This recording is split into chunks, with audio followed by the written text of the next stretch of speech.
Ladies and gentlemen, welcome to this new episode of the Big Well Emerging Law Voices series.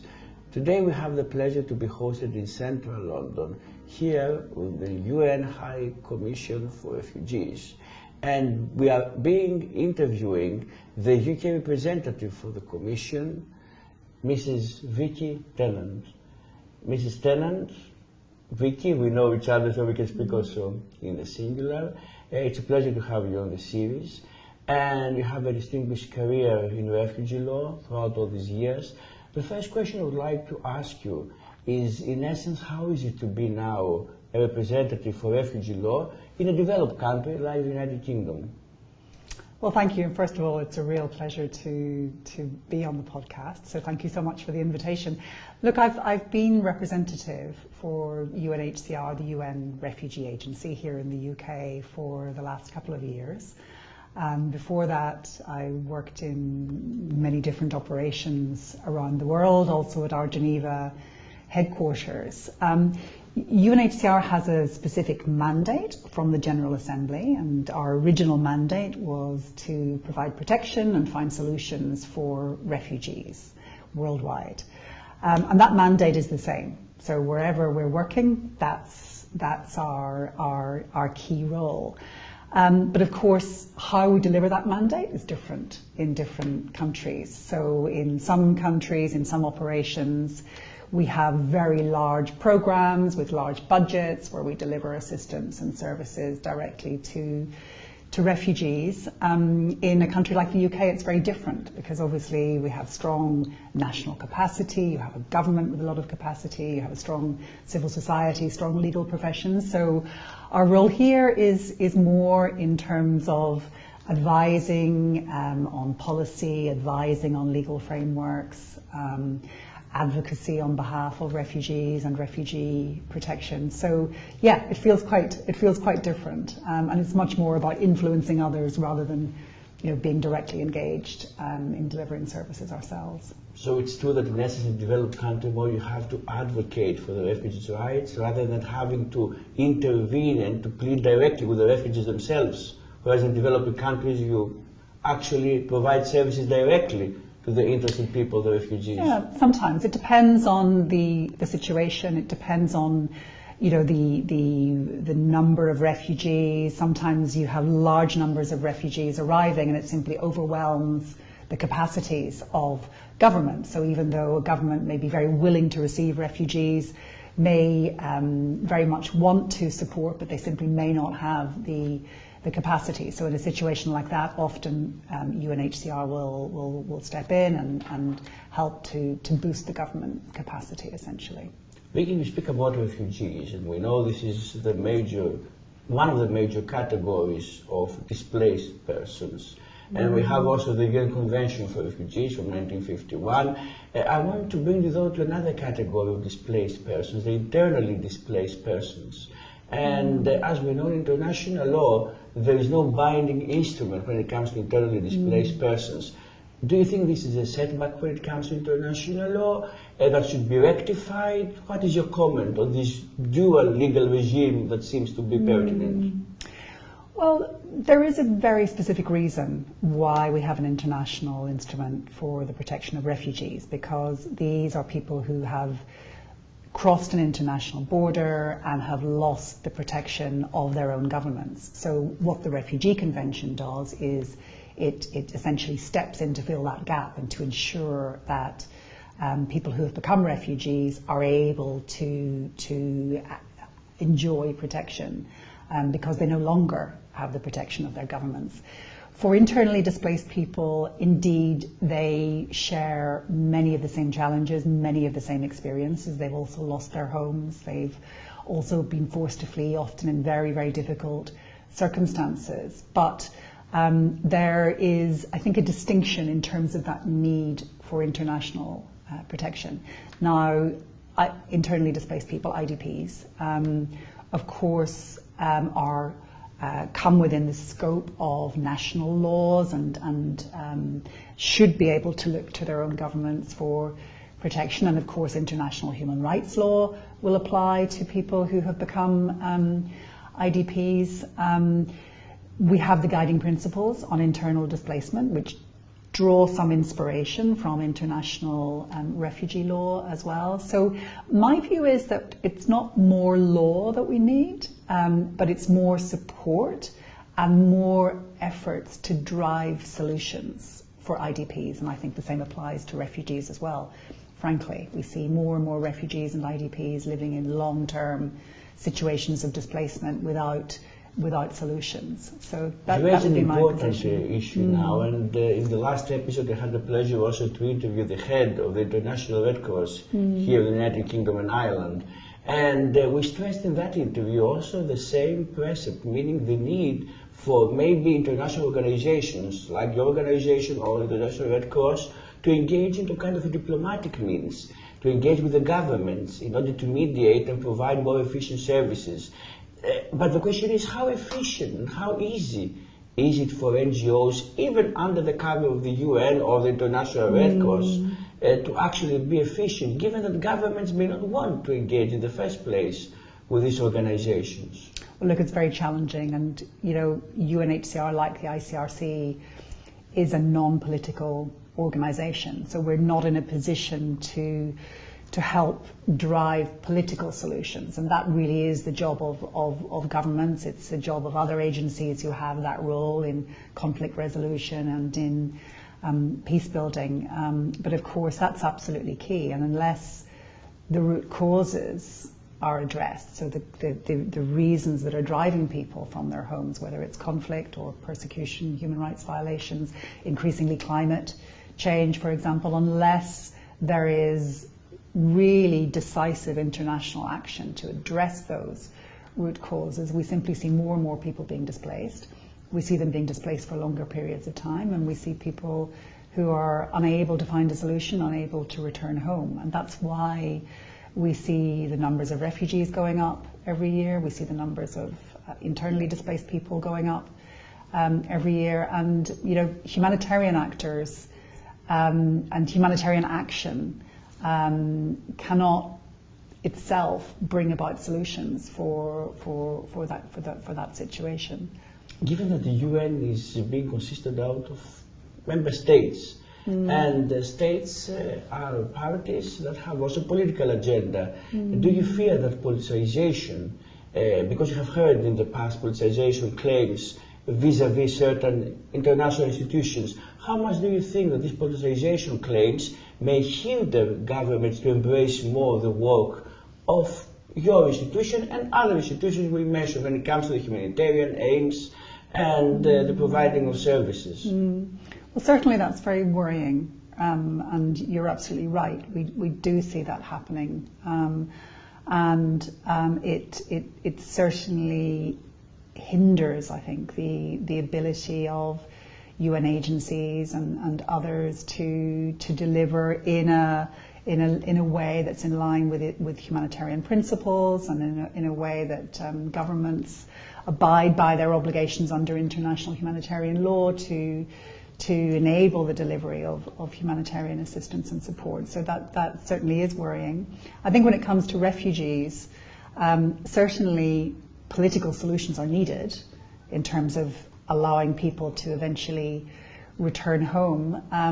But I do see that the principle of providing protection to refugees and that obligation to provide international protection to refugees, unfortunately, has also become, very politicized, and we see that especially in countries like Europe, countries even like the UK, where and these, of course, are countries that are not the most impacted by refugee arrivals. Most refugees stay, near their own countries. So it's globally speaking, it's relatively few that make it as far as Europe. But I think the fact that the narratives have become quite politicized is damaging, and when that happens, it tends to close down the space for refugee protection, and that's something that is, of course, of concern to us. Do you think that international organizations can take steps and initiatives in order to lessen the politicization, or everything should be left to the heads of the states, and it's their kind of concern and responsibility to try to approach the subject and to understand any fears maybe we should see any steps being taken also by the side of the UN or the UN organs. Well, look, you know, as a UN agency, our job is to work with governments and to help them deliver on their responsibilities under the Refugee Convention in particular, and we have a very specific role to work with governments on the application of the Refugee Convention. And I think the best way we can do that is by helping them show that it can be done, that you can have fair, efficient asylum systems so that when people arrive, they can be dealt with in a well-managed way. Their claims can be looked into. If someone is a refugee, then they should be accorded their rights under the convention. If they're not a refugee or they don't have another basis to stay under human rights law or another provision, then part of a well-functioning asylum system is that those people are returned back to their own country. And I think that, you know, public confidence is also linked to good governance and fair, efficient systems. And that's something we certainly try to work with governments to make sure that they have in place. But the other thing I would just want to say is that, you know, if one looks at the results of, you know, surveys on public attitudes, for example, there is still a very high level of public support for the principle of providing refuge to people who are fleeing in search of safety. And that, you know, we every year around World Refugee Day we do some work with Ipsos, and they do a huge global survey. And you know, the last survey showed that around 3/4 of people globally agree with that statement, that people fleeing should be offered refuge, including in the country of the person answering the question. And in the UK, we were even slightly above average on this. So I think there is strong support for receiving and protecting refugees, and sometimes that doesn't get the visibility that other more politicized narratives get. So it's important also, I think, to speak about that. I think, Vicky, to portray also migration as a positive phenomenon. Sometimes it's portrayed only as a negative phenomenon, but also we had the pleasure about a month ago to host the premiere. Maybe you're aware that I made a film called Migrating Fears, and we had the premiere at BUN, and there the Immigration Commissioner Services spoke. And in essence, he told us that migration can be seen as a positive phenomenon because it can have also positive connotations for the economy and for the general welfare of the state. So I think it's important to stress also now the positive light under which migration can be seen. But staying on the suspicions, because I think we have also maybe to address also these suspicions, or you will tell us whether we should brush them off. Of course, we're not talking about racist people who by definition are not going to feel otherwise, but there is a segment of the society, and we see it also in the political landscape worldwide, that have reservations towards migration. And the question is, what do you think is the reason for these reservations?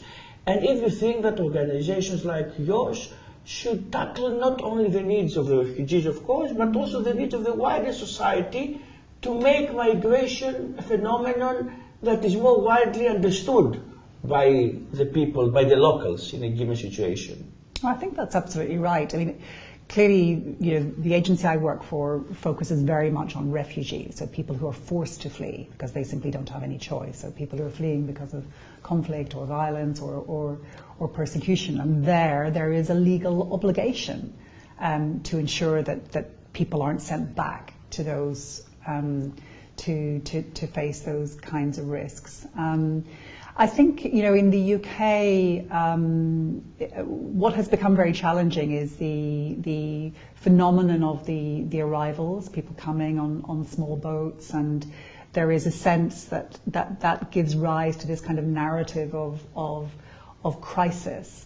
And I think there's two things there. I think it's important that, you know, people have information and understand why people are coming, and, you know, the majority of those arriving in this way are coming from countries affected by major crises, by conflict, and they simply don't have the possibility to travel legally, with passports and visas and so on. So I think there's a role there in terms of informing public debates, but there's also a role for an organisation like UNHCR, as I said, in working with governments to kind of take the heat out of the narrative and to show these situations can be managed, and there is nothing border management is extremely important, and that's a responsibility of the state. Well-managed borders, managing who moves in and out of the country. That's perfectly compatible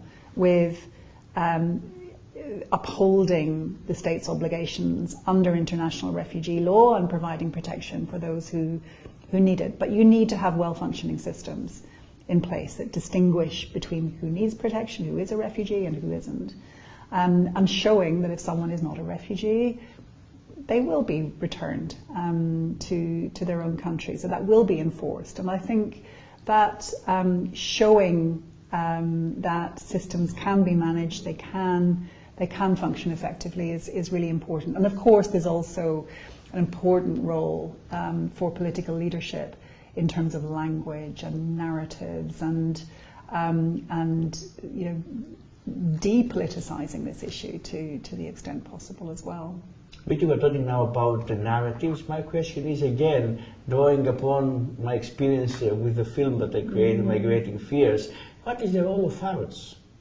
And by arts, I mean sculpture, painting, writing, novels, in actually conveying the information to the wider society, but also the wider narrative that has to be conveyed, not only to be a partisan narrative, but a narrative that corresponds to the true dimensions of the phenomenon. Yeah, I'm so glad you raised that, Swan. I mean, I'm a lawyer, so I tend to think in terms of law and systems and obligations, but I think the arts have a huge role to play, and I think the arts touch us at a different level. So one can make the moral arguments, one can make the legal arguments, but I think through art, people can connect with the refugee experience in a way that you can't just through reading, or it's extremely important. And I think through the arts you can also capture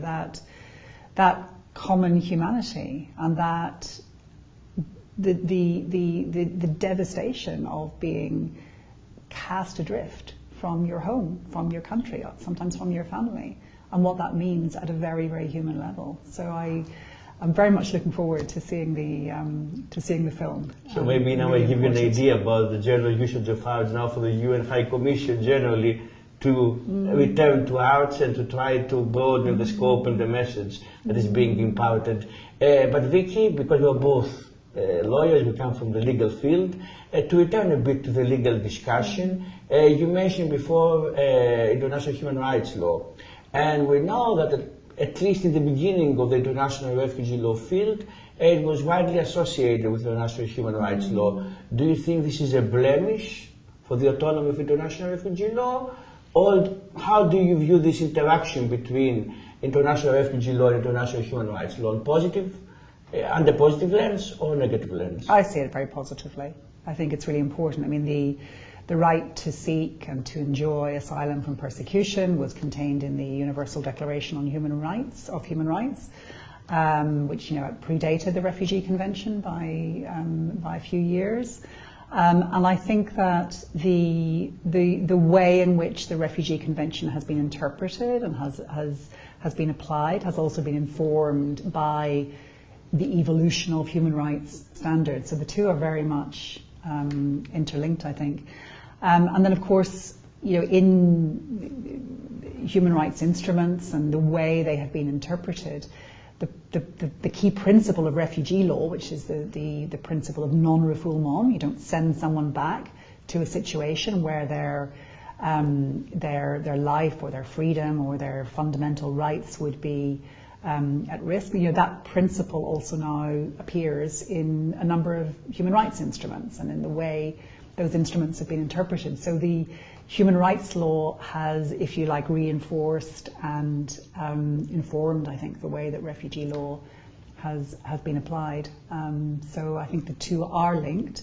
Refugee law, I think, gives additional protections to people who've been forced to flee, who've lost the protection of their own country, but they're also the holders of rights, that are enshrined in a whole range of instruments. I think particularly in Europe, the European Convention on Human Rights has played a really important role in refugee protection. So the two.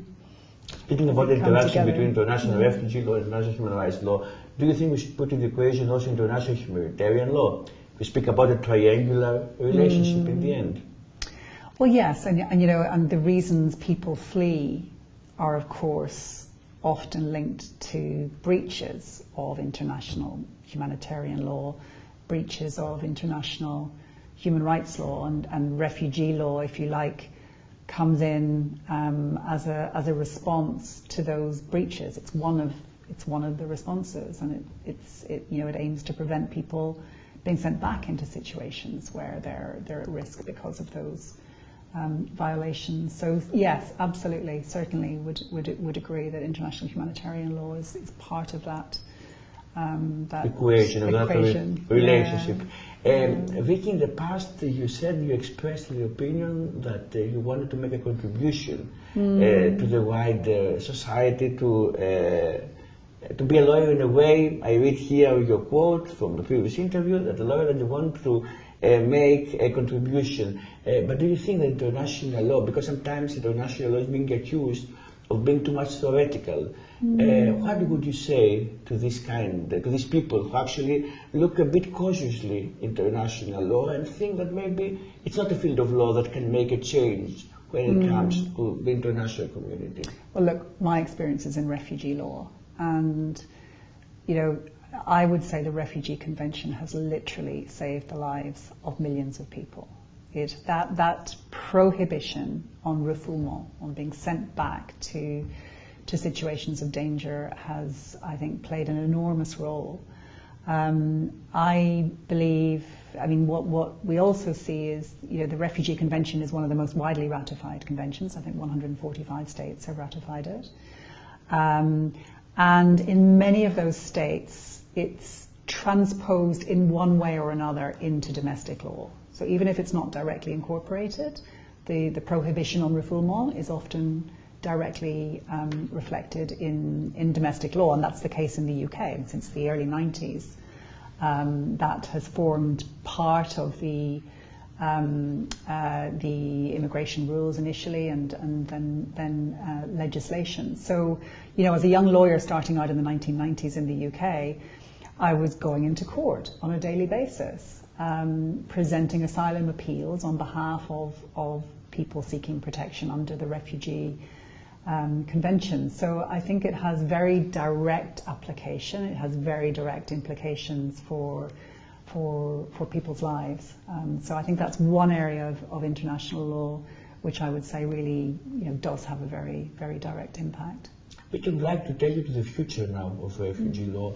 And we spoke before about the role of states and the political elements that pertain to the development of international law and international relations. We have the lack, maybe, of solidarity when it comes to refugee law. What's your comment on this? Do you think, especially now with the Global Migration Pact or the European Migration Pact, that we're going to see any instances where solidarity will be increased upon between different states? It's a tough one. I mean, this principle of solidarity, of international cooperation, of international, shared responsibility for tackling the challenges of refugee flows, that's very much at the heart of the Refugee Convention. It's specifically mentioned in the preamble. But what has been more challenging is building the commitments and the mechanisms that actually give meaning to that concept of shared responsibility, of solidarity. I think where we have seen it happen most successfully is actually at the regional level, and I think Europe is it's actually a good example where over a number of decades now, in fact, there have been real efforts to harmonise asylum systems and to cooperate around the management of refugee flows. Now, I think the EU Pact on Migration and Asylum, we have to see how that is implemented, of course, but it does provide the possibility to continue to work on that harmonisation and to have more effective solidarity mechanisms within Europe. So it does have that potential depending on how it's implemented. You mentioned the Global Compact on Migration. We also have the Global Compact on Refugees. Those two compacts came out of the New York Declaration on Refugees and Migrants that was adopted by the General Assembly in 2016. Now, indeed, the Global Compact on Refugees is all about trying to find ways of better sharing responsibility for receiving and hosting refugees. I already mentioned, 3/4 of refugees remain in countries neighbouring their own, and that's mostly in the developing world. So where we need more solidarity is in support to those countries who are really bearing the greatest share of responsibility for refugees, and that through the Global Compact on Refugees, that's what we're trying to achieve. That's certainly one of the things that it's trying to achieve, but it's not legally binding. It does depend on the goodwill, the commitment of states to deliver. I think this element that is not legally binding, it's important also, in order to see also maybe the flexibility of international law and the need to have states agreeing in certain measures, but also maybe a setback when it comes to the implementation of refugee law.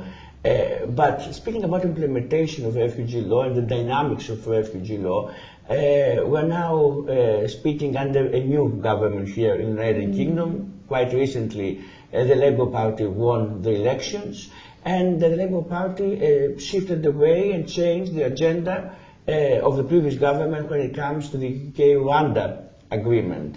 At the same time, in Europe, we see the Italy-Albania agreement also facing some difficulties. All these agreements were meant to actually send refugees and the processes to take place in other countries, the so-called externalization of asylum requests.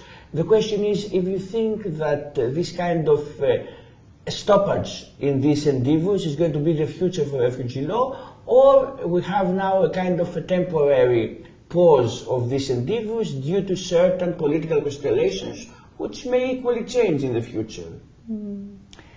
Well, you're right. I think we are seeing some disturbing trends, in terms of the emphasis being on containing refugees and keeping them away from borders, potentially even, as you say, externalizing responsibilities by sending refugees elsewhere. And certainly that's extremely worrying, and I think our position on the UK-Rwanda arrangement was very clear. We were extremely concerned about that, and we're extremely concerned about any arrangement that basically seeks to shift responsibility onto other countries, often countries that simply aren't as well capacitated or as well equipped to receive and absorb refugees. So that's a trend that I think we will continue, unfortunately, to see measures going in that direction, and we will continue to work with governments to try to find alternatives. One alternative, as I said, is fair and efficient asylum seekers. We would also argue that there is a need for more safe, regular routes for asylum seekers and refugees to move to find safety beyond the regions where they first arrive, so they're not forced into these dangerous journeys, which then create so much concern among governments in Europe and elsewhere. And we also say to governments, please work further upstream, work with the countries who are receiving refugees in the first instance, help them make sure they have the capacity to deliver protection, deliver support to refugees, and allow them to actually rebuild their lives and not simply remain dependent on assistance. So we think there are alternatives, and we'll continue to work with governments to try to promote those. Vicky, you spoke about now about the alternatives, and you show how much important integration is, proper integration is. I would like to ask you, these integration measures, in your opinion, which should be these integration measures? Meaning, should they encompass also the learning of the local language, or what's your stance when it comes to the right of the refugees to work in a given society that they arrive to? Yeah. Well, first of all, the Refugee Convention itself does, set out certain rights that refugees should be given. But I think when it comes to integration, there's a whole range of aspects to integration. If one looks specifically at the UK, English language is obviously key. The right to work is key. I mean, that's people become part of the society often through the relationships they build in the workplace and through their ability to contribute and be part of the economic life of a society. There was a very good report issued earlier this year by the Commission on Integration, which really looked at the experience of refugees and asylum seekers, the experiences of communities receiving them, and made a whole range of really, really good recommendations. We would say, integration has to start on day one. So what has been happening for some time is that asylum seekers arrive, they make their application for asylum, and then they often wait for, a year, 2 years before they get a decision. And during that time, they're not able to work. They're not able to start on that integration journey. And we think that's bad for asylum seekers. We also think it's bad for local communities. So we would say give the right to work to asylum seekers much, much earlier. And also, start with the English language instruction, for example. And there are good examples. I mean, Scotland, Wales, for example, have very positive integration strategies. So there are good examples of how it can be done, I think. Which is very important what you mention now, because we are in England, which is the main, let's say, body of the devoluted government, but it's important that sometimes also the English government can take as a paradigm what's happening in the devoluted also places like Wales and Scotland. One last question, Vicky, before we close. What is your dream, your personal dream? Now you have reached the top echelon of the organization. What would be your aspirations for the future of refugee law and for the future for the UN High Commission for Refugees? Gosh, that's a very big question. I think my dream would be, the dream that the vast majority of the world's refugees have. So my dream would be peace in their own countries, so that they have the possibility to return and rebuild their lives. And we know, and certainly, my experience tells me from all those years working in different refugee operations, that for most refugees, the dream is eventually to be able to go back home. Thank you very much, Vicky. Ladies and gentlemen, thank you very much for being with us. It was Vicky Tennant here in the UN High Commission for the Refugees here in London. We bid you farewell, and we look forward to seeing you in the next episode of the Be Well Emerging Law Voices series.